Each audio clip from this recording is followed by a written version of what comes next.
قربانی کے حوالے سے احادیث پاک کا سلسلہ شروع کیا تھا۔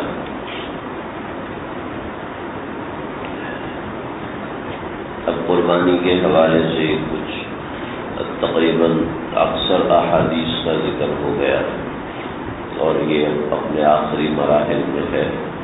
آپ حضرات نے دیکھا کہ نبی کریم صلی اللہ علیہ وسلم کا عمل قربانی کے حوالے سے کیا تھا، اور اس کے ضمن میں چند ایک ضروری مسائل بھی ذکر کیے کہ جن کا سیکھنا سمجھنا، جیسے جانور کا عیب ہے، کون سے جانور کی قربانی کرنا جائز ہے، کون سے جانور کی قربانی کرنا ناجائز ہے، اس طریقے سے آپ صلی اللہ علیہ وسلم کیسے قربانی کیا کرتے تھے، کس وقت قربانی کیا کرتے تھے، کون سے ایام سے قربانی کی، یہ ضروری چیزیں جن کا سیکھنا ہر مسلمان کے ذمہ فرض ہے، ہر قربانی کرنے والے کے ذمہ فرض ہے۔ ان کا تقریباً تمام بیان آپ صلی اللہ علیہ وسلم کے عمل سے ہو گیا، اور سمجھ لیں کہ احادیث نبی کریم صلی اللہ علیہ وسلم کی بات کو کہتے ہیں، یعنی ہم آپس میں جو باتیں کرتے ہیں نبی کریم صلی اللہ علیہ وسلم کی بات کو حدیث کہتے ہیں۔ عربی میں آپس میں بات کرنے کو، کسی سے تکلم کرنے کو حدیث کہتے ہیں، لیکن آج کل اور آپ صلی اللہ علیہ وسلم کے ساتھ اس لفظ کو خاص کر دیا گیا، ورنہ عام الفاظ آج کل کے زمانے میں قول قال کا لفظ استعمال ہوتا ہے کہ اس نے فلاں بات کہی، یقول فلان کہ فلاں نے یہ کہا، اور فلاں کی بات ہے کہ یہ فلاں کا معاملہ ہے، تو اس کے لیے قول کا لفظ استعمال ہوتا ہے، ورنہ حدیث کا لفظ بھی قول کی جگہ پر استعمال ہو سکتا ہے، لیکن خاص نبی کریم صلی اللہ علیہ وسلم کے قول کے لیے لفظ حدیث استعمال ہوتا ہے، اور حدیث کی حفاظت اللہ تعالیٰ نے سنت محمدیہ صلی اللہ علیہ وسلم کا ایک خاصہ رکھا ہے۔ اس امت نے قرآن کی بھی حفاظت کی ہے، نہ صرف قرآن کی حفاظت کی ہے بلکہ حدیث کی بھی حفاظت کی ہے۔ آپ حضرات کو یہ سن کے حیرت ہوگی کہ یہ کیسا معاملہ ہے۔ علماء کرام، محدثین کرام نے اس کے اوپر اس قدر محنتیں کی ہیں، لیکن حدیث کے اندر سب سے اہم چیز ہمارے سامنے تو وہ بات ہوتی ہے کہ یا رسول اللہ اس کا کیا معاملہ ہے، تو آپ صلی اللہ علیہ وسلم جواب دیتے ہیں، لیکن حقیقت میں اس کی مضبوطی اس بات پر ہوتی ہے کہ اس بات کو نقل کرنے والا کیسا آدمی ہے، شریف ہے، نیک ہے، ایماندار ہے، اس کے ساتھ ساتھ اس کا حافظہ مضبوط ہے یا حافظہ کمزور ہے۔ امام بخاری رحمۃ اللہ علیہ، جن کی کتاب بخاری شریف آپ سب حضرات جانتے ہیں، ان کی عمر تھی 9 برس۔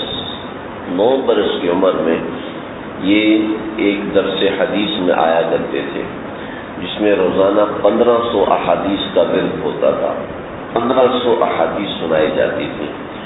تو امام بخاری رحمۃ اللہ علیہ لکھتے نہیں تھے، تو جس میں روزانہ 300 احادیث سنائی جاتی تھی، 1500 نہیں، 300 احادیث روزانہ سنائی جاتی تھی اور سند کے ساتھ سنائی جاتی تھی۔ اس کو سند کہتے ہیں، اس نے اس سے سنا، اس نے اس سے سنا، اس نے اس سے سنا، اور اس نے نبی کریم صلی اللہ علیہ وسلم سے سنا۔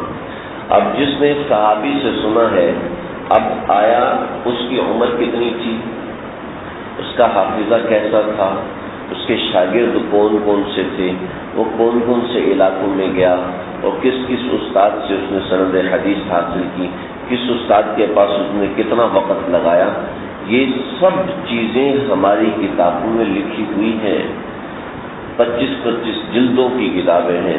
یہ تہذیب التہذیب، تہذیب الکمال، اس کو کہتے ہیں اسماء الرجال کی کتابیں، میزان الاعتدال، یہ اسماء الرجال کی کتابیں ہیں۔ اسماء الرجال یہ ایک فن ہے کہ جس نے حدیث نقل کی اس کے احوال کے بارے میں، جس نے حدیث سنائی اسی میں لکھا ہے امام بخاری رحمۃ اللہ علیہ کے بارے میں 9 برس عمر تھی، روزانہ 300 احادیث کا دور ہوتا تھا، طلباء کرام لکھا کرتے تھے احادیث امام بخاری نہیں لکھتے تھے۔ تو 5-6 دن گزرے، سب نے بہت تنگ کیا کہ تو وقت ضائع کر رہا ہے، کہ تو حدیث لکھتا ہی نہیں، تجھے تو یہ شرف ہی حاصل نہیں ہوگا۔ بہت تنگ کیا، چھوٹے بھی تھے عمر کے لحاظ سے، اور تنگ کرنا شروع کیا۔ تو امام بخاری نے تنگ آ کے فرمایا تم نے کیا لکھا ہے، دکھاؤ مجھے۔ انہوں نے دکھایا، ہم نے 1500 حدیثیں، وہ کاغذ انہوں نے جمع کیے ہوئے تھے، کچھ نے کھالیں جمع کی ہوئی تھیں اور اس کے اوپر حدیث لکھتے تھے۔ تو 1500 حدیثیں انہوں نے مع سند لکھی ہوئی تھی، ان فلاں ان فلاں ان فلاں، اور حدثنا فلاں حدثنا فلاں حدثنا فلاں، یہ انہوں نے حدیث لکھی ہوئی تھی۔ امام بخاری نے فرمایا یہ سارے اپنے سامنے رکھو، سب نے اپنے سامنے رکھی۔ 1500 کی 1500 احادیث اسی ترتیب کے ساتھ سنا دی جس ترتیب سے استاد نے لکھوائی تھی۔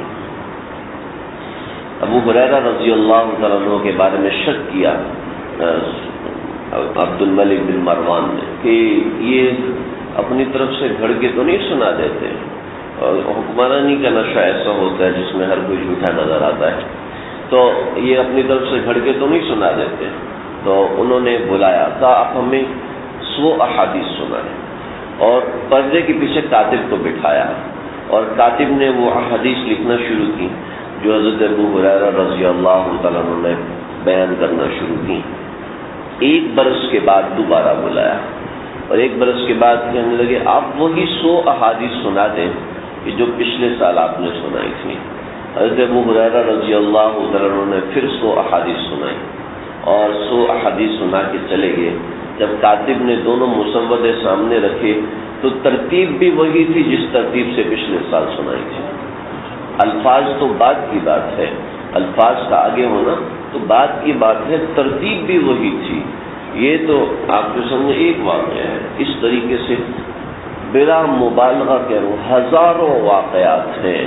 ایک کتاب ہے مناظر احسن گیلانی کی تدوین حدیث، مولانا مناظر احسن گیلانی رحمۃ اللہ علیہ ہو گئے، بہت بڑے اور علماء میں شمار ہوتا تھا ان کا۔ مناظر احسن گیلانی تدوین حدیث کے نام سے کتاب ہے، تھوڑی سی مشکل اردو ہے، لیکن اس کے اندر بہت سے ایسے واقعات آپ کو ملیں گے۔ اگر اس سے بھی آسان دیکھنا ہے تو متاع وقت کاروان علم یہ کتاب ہے، اس میں بہت سے محدثین کے بہت سے واقعات، 100 سے بھی اوپر واقعات آپ کو ملیں گے اس حوالے سے کہ لوگوں نے حدیث کے اوپر کیسے محنت کی ہے۔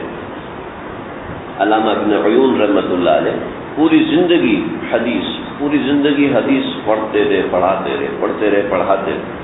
ایک رات نبی کریم صلی اللہ علیہ وسلم کی زیارت ہوئی تو اوپر والی منزل میں رہتے تھے، کرائے کا مکان نیچے دیتے تھے اور اوپر والی منزل پہ خود رہتے تھے، اور عیسائیوں کو کرائے پہ رکھتے تھے، مسلمانوں کو نہیں رکھتے تھے۔ کسی نے کہا اب یہ کیا طریقہ کار ہے کہ آپ کرایہ دیتے وقت مسلمانوں کو کچھ تکلیف ہوتی ہے، میں نہیں چاہتا کسی مسلمان کو میری ذات سے تکلیف ہو۔ یہ قابل تکلیف نہیں ہے، ان کا ایک عمل تھا۔ تو اور کہنے لگے آپ نیچے کیوں رکھتے ہیں، گھوڑا باندھنا ہوتا ہے، اس قسم کے معاملات ہوتے ہیں، آپ کو خود نیچے رہنا چاہیے، ان کو اوپر رکھنا چاہیے۔ کہنے لگے عیسائیوں کو اپنے سے نیچے رکھو تو اچھا ہے، اپنے سے اوپر رکھنا مناسب نہیں ہے۔